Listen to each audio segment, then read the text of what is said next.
शांति। नमस्कार मित्रों, बहुत बहुत स्वागत है आपका हमारे शो 3D हेल्थ केयर में। मित्रों, हम बात कर रहे हैं बॉडी की। अक्सर ऐसा देखा जाता है कि हमारा ध्यान बाहरी दुनिया की तरफ होता है, हमारे पास जो कुछ है उसमें होता है, हम वहाँ परफेक्शन ढूंढते हैं, वहाँ कुछ भी ऊपर नीचे होता है तो हम ठीक करने की कोशिश करते हैं। पर कहीं ना कहीं जो ये हमारा शरीर है 5 से 6 फुट का, जो हम लेके घूमते रहते हैं हर वक्त, उसमें जो भी प्रॉब्लम्स होती हैं वहाँ कहीं हमारा ध्यान नहीं होता। और अगर होता भी है तो वो एक्सटर्नल कुछ भी हमारी प्रॉब्लम्स होती है, हम उसे ब्यूटीफाई करने में लगे होते हैं। पर जो चर्चा चल रही है इस शो में और जिस पर हमारा बार बार फोकस रह रहा है वो यही है कि अब ज़रूरत है इंटरनल प्योरिफिकेशन की। और भी जानकारी देने के लिए हमारे साथ हैं जाने माने heart specialist doctor Satish Gupta. आइए शो में उनका स्वागत करते हैं। डॉक्टर साहब, शो में आपका बहुत बहुत स्वागत है। Welcome sir. नमस्कार डॉक्टर साहब, हम बात कर रहे थे बॉडी की। आपने हमें बताया कि जो बॉडी है वो एक बहुत ही अद्भुत मशीन है, इसमें सब कुछ है। लाइक रिपेयर खुद हो जाता है, कुछ भी प्रॉब्लम होती है खुद ही वो हील करने की भी कैपेसिटी उसके अंदर है। और हमने लास्ट एपिसोड में बात की थी पूरे नर्वस सिस्टम की, 5 ऑर्गन्स की, हमने बात की इम्यूनिटी सिस्टम की, रेस्पिरेटरी सिस्टम की, कार्डियोवैस्कुलर सिस्टम की। आज हम कौन से सिस्टम पे फोकस करेंगे? आज हम एक बहुत ही इंपॉर्टेंट सिस्टम है जिसे हम डाइजेस्टिव सिस्टम कहते हैं जी, उसके बारे में चर्चा करेंगे। ये तन जो है हमारा वंडरफुल मशीन है। एक बार इसकी अमेरिका में कोशिश की गई थी, यूएस में, कि कितना कॉस्ट है इसकी। मैं जस्ट अपने दर्शकों को बताना चाहूँगा कि ये जो तन है ये वंडरफुल है और बहुत ही कॉस्टली है, बहुत ही प्रेशियस है जी। तो उन्होंने इसकी एस्टिमेट किया था कि हम इसके लगभग 25 ऑर्गन्स को, 25 टिश्यूज़ को, 25 बॉडी के मतलब जो डिफरेंट सेल्स के सिस्टम को हम दूसरे में ट्रांसप्लांट कर सकते हैं जी। हार्ट ट्रांसप्लांट कर सकते हैं, किडनी ट्रांसप्लांट कर सकते हैं, अपेंडिक्स से बहुत सारी चीज़ ले सकते हैं, बोन मैरो ट्रांसप्लांटेशन कर सकते हैं। अभी तो लंग्स और इस पे बहुत सारे दूसरे टिश्यूज पे बात चल रही है। तो ये जो है इसकी कीमत लगाई गई थी $50 मिलियन। $50 मिलियन तो मतलब कितना, 350 करोड़ रुपीस। मतलब हर आदमी अपने आप में अरबपति है जी। और हमारे ध्यान ही नहीं होता है। कितना वंडरफुल सिस्टम है। इसको हम, इतने अच्छे सिस्टम को हम चलाने के लिए, अगर आप एक गाड़ी लेते हैं 10 लाख की, तो उसके लिए कितना ध्यान रखते हैं हम, कैसा पेट्रोल डालना है, हाई स्पीड डालें, कैसा डालें, है ना, बढ़िया वाला पेट्रोल डालें, कुछ उसमें गंदगी ना हो, कहीं मिक्स ना हो, कौन से पेट्रोल पंप पे अच्छा मिलता है, कितना ध्यान रखते हैं, बहुत ध्यान रखते हैं। उसकी मेंटेनेंस कितनी अच्छी रखते हैं, टाइम पे सर्विस कराते हैं। और ये जो बॉडी इतनी वंडरफुल, इतनी महंगी मशीन है, अमूल्य है, रादर पैसों में तो इसकी कीमत लगा नहीं सकते। सही बात है। तो एक 2007 में एक बार यूएस में ट्राई किया गया था कि इसकी कीमत एस्टिमेट लगाएं कि तन की कितनी कीमत है। इतनी अमूल्य मशीन का इतना हमें कैसा पेट्रोल डालना चाहिए, क्योंकि आज डाइजेस्टिव सिस्टम के बारे में बात करने वाले, इसलिए मैं बात कर रहा हूँ। ऐसा तो नहीं करते कि अपने इतनी अच्छी, इतनी महंगी मशीन पे, और जब हम पेट्रोल पंप पे पहुंचे 10 लाख या 20 लाख की हम एक गाड़ी खरीद के, और पेट्रोल पंप पे जाके हम देखते हैं, अरे पेट्रोल तो 70 रुपये लीटर आ रहा है, डीजल तो 60 रुपये लीटर है, केरोसिन तो, घासलेट तो 10 रुपये लीटर आ रहा है जी। तो हम घासलेट डला रहे थे 50 लीटर। तो आप घासलेट डालेंगे तो क्या होगा, मशीन क्या करेगी? सिर्फ धुआं देगी और आवाज करेगी, चलेगी थोड़ी ना जी। ऐसे ही हमारा सिस्टम है। हम अपने आंतों में, अपने सिस्टम में जब वो देखते हैं ना, टेस्ट किसका टेस्ट ज्यादा है जी। ये जो ऐसी चीजें हैं, जो फ्राइड चीजें हैं, तरी चीजें हैं, देखने में सुंदर लगती हैं, स्मेल भी अच्छी होती है, अट्रैक्टिव भी होती हैं, हम ये खा लेते हैं। जैसे केरोसिन अट्रैक्टिव है ना, 10 रुपए लीटर है जी, चीप वो 70 रुपए लीटर है ना, अट्रैक्टिव है ना, टेम्पटिंग है ना क्या? तो शायद इससे चल जाएगी। इससे बॉडी ऐसे ही गलत खाना खाने से हमारी बॉडी चलती नहीं है, टॉक्सिन जमा हो जाते हैं, फिर धुआं देती है, आवाज करती है। तो जो हमारा डाइजेस्टिव सिस्टम है इसमें 24 फुट लंबी आंत है। अगर हम मुंह से लेकर नीचे तक देखें तो 24 फुट लंबी आंत है। 24 फुट जो इंसान जिसकी हाइट जितनी होती है उससे 4 गुना हमारे इंसान की जो है वो आंतों की लेंथ होती है। तो ये जो है एक वंडरफुल सिस्टम है। और ये सिस्टम बना ही जो मांसाहारी जानवर होते हैं, जैसे शेर है, कुत्ता है, बिल्ली है, इनकी आंतों की लंबाई और शरीर की लंबाई लगभग सेम होती है। उनका 6 फुट है तो 6 फुट का ही उनकी आंतों की लंबाई है। 10 फुट का है लायन पूरा, 10 फुट की आंतों की लंबाई होगी। तो ये फॉर कार्निवोरस एनिमल्स, मांसाहारी जानवर के लिए कि हाँ, उसका ऐसा सिस्टम। और जो शाकाहारी होते हैं, अच्छा, उनकी जो है ये 4 गुना ज्यादा, 4 गुना। अच्छा, तो हमारी 4 गुना ज्यादा है। तो बेसिकली हम शाकाहारी प्राणी हैं, सभी मनुष्य ना। तो यहाँ तो सिस्टम ऐसा बना हुआ है। तो डॉक्टर साहब, उससे क्या फर्क पड़ता है? हमारी लंबी है, उनकी छोटी है, मतलब उससे क्या? हाँ, उससे क्या, मतलब आंतों को, जैसे हमारा सिस्टम ऐसा ना कि फूड को हमें डिफरेंट लेवल्स पे डाइजेस्ट करना पड़ेगा। वो मांसाहारी जो फूड होता है उसको अलग लेवल पे, एक ही लेवल पे डाइजेस्ट हो जाता है उनका ना। अच्छा, उनका हमारा जो एक हमारे अलग लेवल पे अलग, जैसे मुंह में डाइजेस्ट होता है, मुंह पे जूसेस अलग निकलते हैं, पेट में जूसेस अलग निकलते हैं, फिर पेनक्रियास के जूसेस होते हैं, लीवर के जूसेस होते हैं, आंतों के जूसेस होते हैं, तो वो सब मिला करके फिर उसको डिफरेंट लेवल पे डिफरेंट तरह से डाइजेस्ट होता है। अच्छा, इसलिए आंतें हमारी लंबी होती हैं। और एनिमल्स में डिफरेंट सिस्टम है। एनिमल्स का, कार्निवोरस का अलग है, उनका जो एक ही तरह का खाना है, मीट खाते हैं वो, तो मीट खाएंगे तो उनका अलग तरह का सिस्टम। अच्छा, एक ही लेवल पे डाइजेशन हो जाएगा, एक ही लेवल पे हो जाएगा। हाँ, तो इसलिए उनकी आंतें छोटी हैं। तो हम बेसिकली हम शाकाहारी हैं। हम जो कार्निवोरस एनिमल्स होते हैं उनके दो कैनाइंस, लेकिन आप बाहर मांस फाड़ने के दांत होते हैं तो निकले होते हैं, हमारे तो नहीं है, हमारे तो कैनाइंस बिल्कुल छोटे छोटे होते हैं। तो बेसिकली हम सभी शाकाहारी हैं, हम मांसाहारी नहीं हैं। We are not carnivore. अगर हम मांस खाते हैं गलत है, उससे हमारी बॉडी में बीमारी, टॉक्सिन्स होंगे, बीमारी बढ़ेगी। अच्छा, सब तरह की बीमारियां, शरीर की सब बीमारियां बढ़ेंगी। अभी हम इसके ऊपर जब बात बॉडी की स्ट्रक्चर पे बात आ जाते हैं कि जो हमारी सबसे बड़ा सिस्टम है, जैसे मुंह में हम खाना चबाते हैं, तो खाना जब चबाते हैं तो हमारा जो मुंह में एक सलाइवरी ग्लैंड्स हैं, 3 सलाइवरी ग्लैंड्स होती हैं, एक पैरोटिड ग्लैंड्स होती है, सबमैंडिबुलर होती है, सबमेंटल होती है। तो ये जो ग्लैंड से जब हम खाना चबाएंगे जूस निकलता है, जिसे हम सलाइवा कहते हैं, तो या लार कहते हैं, वो खाने के साथ मिक्स होती है। अगर हम सही ढंग से खाना चबाते हैं, सबसे इम्पोर्टेंट बात डाइजेशन की यही है, पाचक तंत्र की यही है कि हम जब खाना प्रॉपर्ली चबाएंगे तो 100 ग्राम अगर हम खाना ढंग से चबाएंगे, 100 ग्राम खाया पूरा चबाएंगे, तो वो खाना हमारा चबाएंगे तो 200 ग्राम उसमें जूस मिल जाएगा। ओके, हमारे पेट की कैपेसिटी लगभग 300 ग्राम है, तो हमारा 100 ग्राम खाने में पेट भर जाएगा। Okay, right. मतलब कभी जैसे खाना हमें पानी की तरह पी लेना चाहिए, निगलना ना पड़े, इतना चबाइए सॉफ्टली ऐसे कि वो अपने आप ही निगल जाए। तो ये जो है हमारा सिस्टम है, तो इसलिए खाना खूब चबाएं, तो 100 ग्राम खाने में आपको 200 ग्राम जूस मिलेगा, तो आपका डाइजेशन अच्छा होगा पेट में, और आपकी कैलोरीज कम जाएंगे, आप मोटे नहीं होंगे।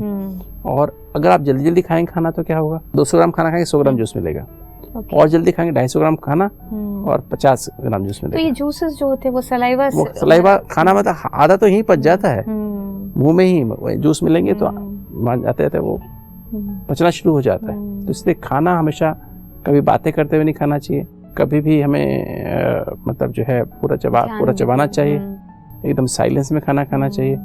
आज बड़ा कारण है जल्दी खाना खाने से ज़्यादा खाते हैं, और डायबिटीज़ का बड़ा कारण है, मोटापे का बड़ा कारण है।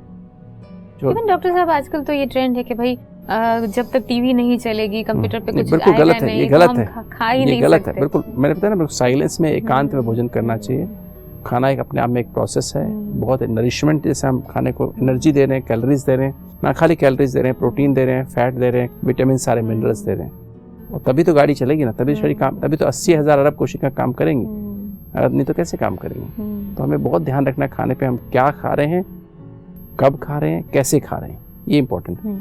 तो ये हमारा ये एक इम्पोर्टेंट एस्पेक्ट। फिर हमारी इसोफेगस है, जिसे हम ग्रास नली कहते हैं, जो यहाँ से पीछे से होती हुई नीचे स्टमक से जाके जुड़ती है, पेट से जाके जुड़ती है, और फिर नीचे पेट है, स्टमक, जिसे बताया मैं 300 ml 300 से 350 ml की कैपेसिटी है जी। और उसके जंक्शन पे एक वाल्व है जिसको हम कहते हैं कार्डियक स्फिंक्टर। ओके। तो इस कार्डियक स्फिंक्टर का बड़ा कनेक्शन है हमारे मन से जी। जब हम जल्दी में होते हैं, चिंता में होते हैं, या हम सेंसिटिव हो जाते हैं, तो हमारी थॉट स्पीड बढ़ जाती है। नॉर्मली खाना जब ऊपर से नीचे आता है तो ये वाल्व खुलता है, खुल करके खाना नीचे जाता है, फिर वाल्व बंद हो जाता है। अच्छा। वाल्व बंद होता है, फिर स्टमक में जूस निकलता है, खाना पचा, एसिड निकलता है, और खाना दूसरे एंजाइम्स निकलते हैं, और वो खाना पचाते हैं। फिर खाने का मंथन होता है अंदर पेट में, और खाने पे जूसेस काम करते हैं, तो वो खाना जो है प्रोटीन्स को डाइजेस्ट कर देता है जी। तो इस तरह से खाना 3 घंटा पेट में रहता है, 3 घंटे में डाइजेशन प्रोसेस पेट में चलता है। अभी जो है अगर हम जल्दी में, बताया मैंने, टाइप ए बिहेवियर के लोग होते हैं, जल्दी में प्रेशर में रहते हैं, टाइम प्रेशर, वर्क प्रेशर, अपनी हैबिट्स का प्रेशर, परफेक्शन का प्रेशर, कंपैरिजन, कंपटीशन करते हैं, ऐसे लोगों की थॉट स्पीड बहुत फास्ट होती है। और जो सेंसिटिव होते हैं, इमोशनल होते हैं, किसी ने कुछ कह दिया, कुछ उनके हिसाब से नहीं हुआ, तो फील करते रहेंगे, फिर नींद भी नहीं आएगी, विचारों की स्पीड बहुत फास्ट हो जाएगी, तो वाल्व खराब हो जाता है। ओके। फिर वाल्व ना टाइम पे बंद होता है, ना टाइम पे खुलता है। तो मतलब हम अगर खाना खा रहे हैं तो भी वो नहीं भी खुल सकता? नहीं, मतलब टाइम बीच वाली पोजीशन में रहता है। अच्छा, ओके, प्रॉपर्ली उसमें। हाँ, उसमें क्या होता है कि जैसे एसिड के, फिर जब खाने में जब एसिड मिला, जब खाने में एसिड मिला पेट में, तो वो एसिड जब मिलेगा तो खाने एसिड में पानी डालें तो क्या होता है, कितना फ्यूम निकलता है। ऐसे ही हमारे पेट में फ्यूम्स बनते हैं, एसिड के फ्यूम्स बनते हैं। ओके। वो पेट के लिए तो ठीक है, पेट में नुकसान नहीं करेंगे, तो एसिड के फ्यूम ऊपर जाएंगे तो क्या होगा, ओके, हमें जो खट्टे सारी जो ये जो सारा एसिड जो ऊपर जाएगा, सारी खाने की ट्यूब जल जाती है, मुंह में ड्राइनेस होती है, जलन भी होती है, यहाँ पे पेट मुंह में ड्राई हो जाता है, मुंह में छाले पड़ जाते हैं, सिर दर्द होने लगता है, फिर कभी कभी खून में भी वहाँ से अल्सर बन जाते हैं खाने की नाली में, तो फिर हमारे सारे शरीर में वो एसिड का इफेक्ट जाने लगता है और फिर सारे शरीर में दर्द होने लगते हैं, हाथ पैरों में दर्द होते हैं।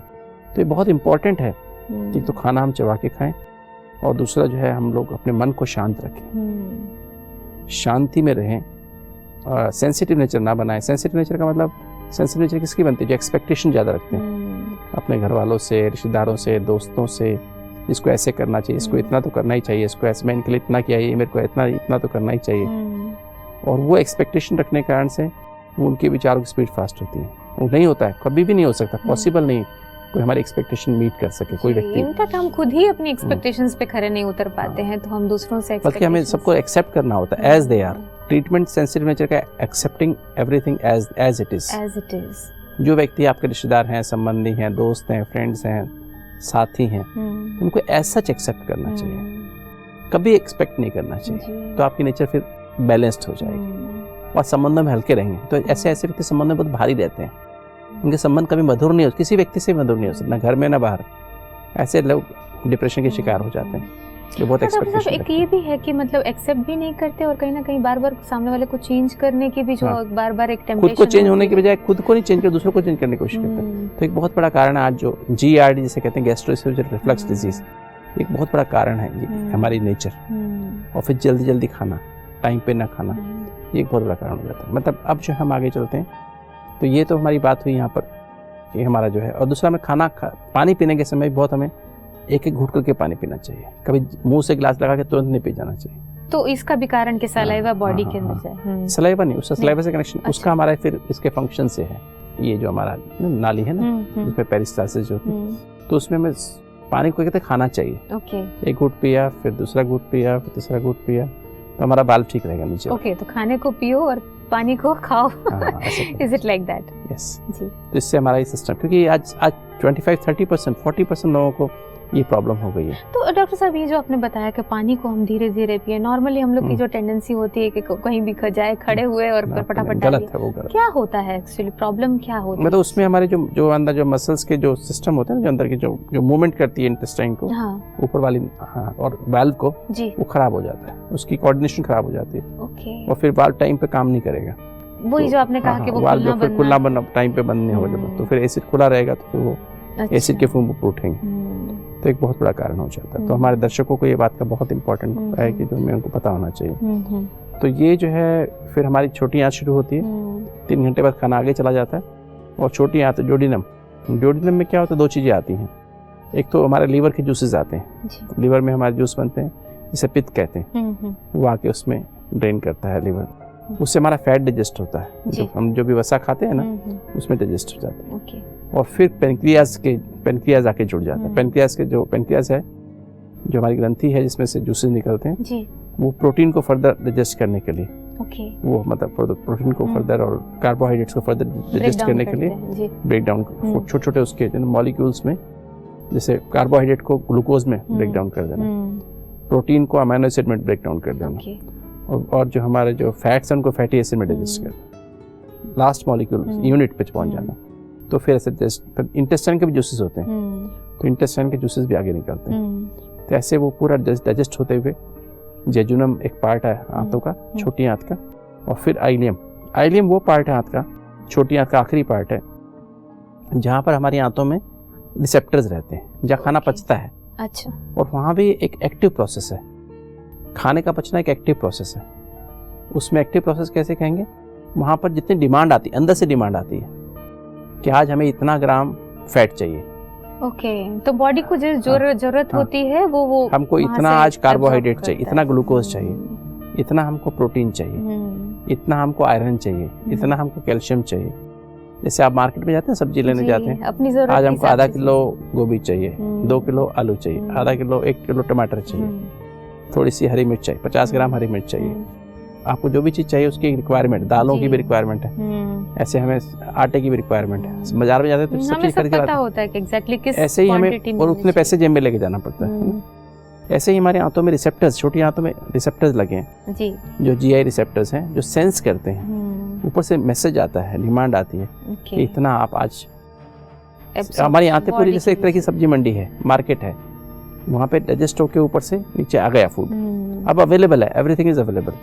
अब हमें कितना चाहिए, तो वो इंटेस्टाइन के रिसेप्टर्स, वो सेंसर होते हैं, सेंस करते हैं क्या क्या अवेलेबल है, उसमें से फिर उतना ही ऑब्जर्व होगा। सपोज हमने 50 ग्राम घी खा लिया आज, बॉडी ने उसको ब्रेक डाउन तो किया 50 ग्राम घी को पचाने में, नीचे तक फैटी एसिड में कर दिया, अब वो आइलियम को जाके प्रेजेंट हो गया।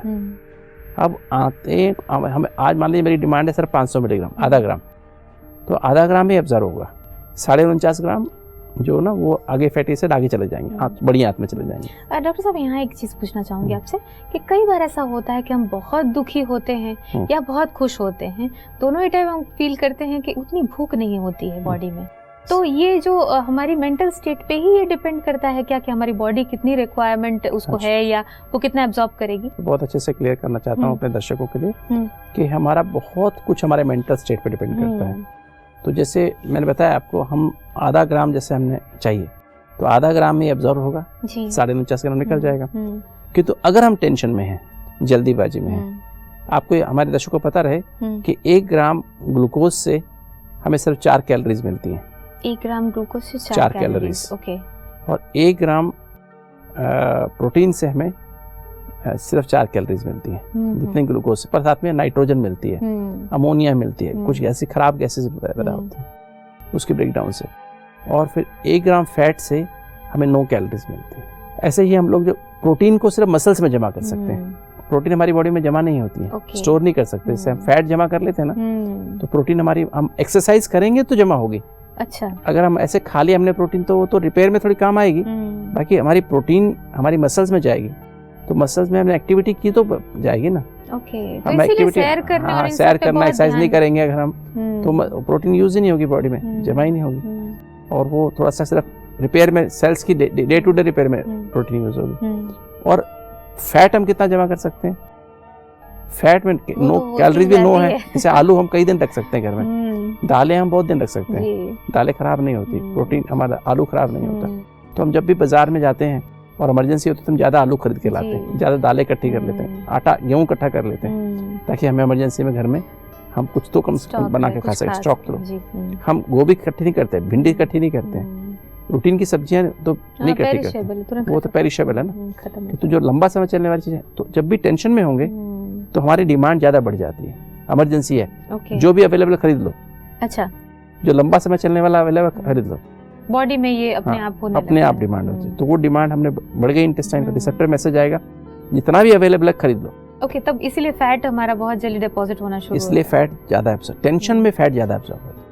और डिपॉजिट हमें कितना फैट डिपॉजिट, पेट पे 50 किलो डिपॉजिट कर सकते हैं, 20 किलो डिपॉजिट कर सकते हैं ना, 50 किलो करते हैं ना लोग, 50 किलो करते हैं ना फैट पे। और हमारी जो अपर बॉडी का लेग्स का अपर पार्ट है, थाइस हैं, और ये यहाँ पे कितना लोग जमा कर लेते हैं, है ना, 50 किलो तो उनका यही हिस्सा होता है यहाँ से। इसीलिए भारत में फेमस है पियर शेप्ड ओबेसिटी, है ना, पियर जैसे होते हैं ना, बीच में नीचे से मतलब बीच में ऐसे गोल गोल होता है ना, राउंड, ऊपर से हाथ पैर पतले पतले होंगे, पेट मोटा होगा, और ये बड़ा कारण है हार्ट की बीमारी का, डायबिटीज का बड़ा कारण है ये, ऐसे बीच में पेट मोटा और हिप्स और थाइस मोटे हो जाना। तो यही मैं कहना चाहूंगी भाई साहब कि हमारे दर्शकों को खास ध्यान रहे कि टेंशन से भी फैट बहुत डिपॉजिट अगर लोग करते हैं आज, कितनी कोशिश करते हैं कि हमारा वेट कम हो, कितने सारे खर्चे करके जिम करना और ये सब काफी, कितनी दवाइयाँ खाते हैं लोग पेट कम करने की और वेट कम करने की। तो सबसे बड़ा कारण स्ट्रेस है। जब भी आप टेंशन में हैं, अगर आप पतला होना चाहते हैं, आप पर्सनैलिटी आपकी इम्प्रूव करना चाहते हैं, सुंदर दिखना चाहते हैं, तो ये जो एडवर्टाइजमेंट्स है ना, ये पहनिए, बेल्ट पहनिए, ये करिए, ये वो स्टेपिंग कर लीजिए, ये कर लीजिए, वो कर लीजिए, उसको छोड़ के, बहुत महंगी महंगी दवाई छोड़ के आप स्ट्रेस फ्री रहना शुरू कर दीजिए, तो आपके रिसेप्टर अच्छा काम करेंगे और वो उतना ही फैट एब्जॉर्ब करेंगे जितना जरूरी है। एक्स्ट्रा फैट एब्जॉर्ब नहीं होगा। टेंशन सबसे बड़ा कारण है फैट एब्जॉर्ब करने का, तो हमारे यहाँ पे ज्यादा फैट एब्जॉर्ब करके फिर स्टोर करती है। और एक और कारण है हमारे रिसेप्टर खराब होने का, वो है हम जब भी खाते हैं ना मैदा की बनी चीजें, आजकल पिज्ज़ा खाते हैं, बर्गर्स खाते हैं, ब्रेड खाते हैं, पाव खाते हैं, ये मैदा के बने होते हैं। और जितनी मिठाइयाँ खाते हैं ना, फ्राइड आजकल जो खाते हैं, समोसा खाते हैं, पकोड़े खाते हैं, नहीं भी जंक फूड जिसे कहते हैं, फास्ट फूड्स कहते हैं, ये सब अधिकतर मैदा के बने होते हैं, रिफाइंड फ्लावर के बने होते हैं। तो ये जो है क्या करते हैं, हमारी आंतों में जाके रिसेप्टर्स के वहाँ पे जम जाते हैं। अच्छा, मैदा वहाँ पर जाके जम जाता है। जैसे हमारी आंतें अंदर से आरी की तरह होती हैं, बीच में ना ऐसे आरी की तरह से, आप देख भी रहे हैं चित्र में, आरी की तरह से होती है। तो बीच में जाके मैदा जम जाएगा। और मैदा जम जाएगा तो क्या होगा, तो वो रिसेप्टर काम ही नहीं करेंगे, सेंस खत्म हो गई ना। अभी आपने पहले जमाने, आज से 50 साल पहले लोग इतना सा मक्खन खा जाते थे, 100 ग्राम घी खा जाते थे, 50 ग्राम घी खा जाते थे, बटर मक्खन खाते थे। उनकी कभी आर्टरीज ब्लॉक नहीं रहते थे और पतले भी रहते थे, आर्टरीज ब्लॉक नहीं, पतले दुबले रहते थे, क्योंकि स्ट्रेस फ्री थे, तनाव नहीं था, फास्ट पेस स्लो पेस थी लाइफ की, भगवान में विश्वास था, और डाइट भी ऐसी, जॉइंट फैमिली सिस्टम था, मोटा खाना खाते थे, मोटे नहीं होते थे, हार्ट की बीमारी, डायबिटीज नहीं थी, ब्लड प्रेशर नहीं था, बहुत सारी बीमारियां नहीं थी। क्योंकि तो आज के समय में क्या हो गया, आज के समय में लोग मोटे होते जा रहे हैं और बीमारियां आती जा रही हैं, तो उनका जो ये सिस्टम खराब होता जा रहा है ना। तो ये एक बहुत बड़ा कारण, इसलिए हमें मैदा की बनी चीज़ें खानी नहीं चाहिए, फास्ट फूड, जंक फूड नहीं खाने चाहिए। तो फिर हमारे रिसेप्टर ठीक काम करेंगे और रिसेप्टर्स हमारे सेंस करेंगे, तो हमें बल्कि उनको साफ, रिसेप्टर्स हमने साफ सुथरे रखें, क्लीन रखेंगे तो हमारा सिस्टम अच्छा होगा। फिर हमारी लार्ज इंटेस्टाइन है, लार्ज इंटेस्टाइन क्या करती है, जो खाना पच गया, अभी जो एक्स्ट्रा में गया, उसमें फिर एक्स्ट्रा पानी जो है, एक्स्ट्रा पानी को उसमें ऑब्जर्व करती है। वो ऐसे एक्स्ट्रा पानी मना जो हमने जो पिया है, जो एक्स्ट्रा पानी भी तो रीअब्जॉर्ब करना है ना। ओके, बॉडी वापस उसको रीअब्जॉर्ब करेगी ना। फिर उससे जैसे हमारी बड़ी आंत से खाना होता हुआ ऐसे जाते हुए नीचे फिर एक लेफ्ट साइड में पहुंच जाता है, और वहाँ फिर रिसेप्टर्स उसको वो अंदर जो है इकट्ठा हो जाता है, मल पदार्थ नीचे इकट्ठा, रेक्टम में इकट्ठा हो जाता है। और वहाँ भी एक मैकेनिज्म है, वाल्व होता है, तो समय पर जैसे हमें जब भी मोशन जाना होता है फिर हम करते हैं। तो इस तरह से हमारी 24 फुट लंबी आंत है और सिस्टम वंडरफुल सिस्टम बना हुआ है, इसका हमें बहुत ध्यान रखना चाहिए। कहते हैं पेट जो है सब लोगों की। हाँ, मैं डॉक्टर साहब यही बात आपसे पूछने वाली थी कि हम जो इतने अभी तक जितने सिस्टम्स हमने बातें की, पर जब भी हमारे हेल्थ में कुछ प्रॉब्लम आती है तो जो भी लोग हमारे आसपास हो वही कहते हैं कि भाई तुम्हें खाने में कुछ प्रॉब्लम हो गई, डाइजेशन।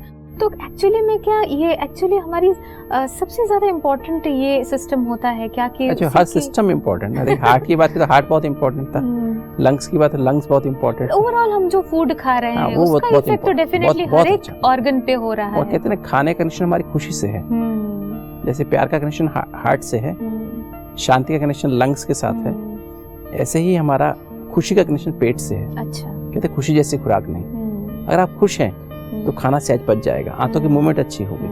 अगर आप खुश नहीं है तो कितना मर्जी आप कुछ भी खा लीजिए, पचेगा ही नहीं। ऐसे कैसे रखा पचता भी नहीं है। और भाई डॉक्टर साहब ऐसा भी कई बार होता है कि हम दुखी होते हैं तो हमें होता है कि भाई ये खा लो, वो खा लो, ये सब चीजें खा लो, हम खुश हो जाएंगे। बट एक्चुअली देखा गया है कि वो चीज वर्क नहीं करती और ही नुकसान, एसिडिटी हो गई और ये सब हो गया।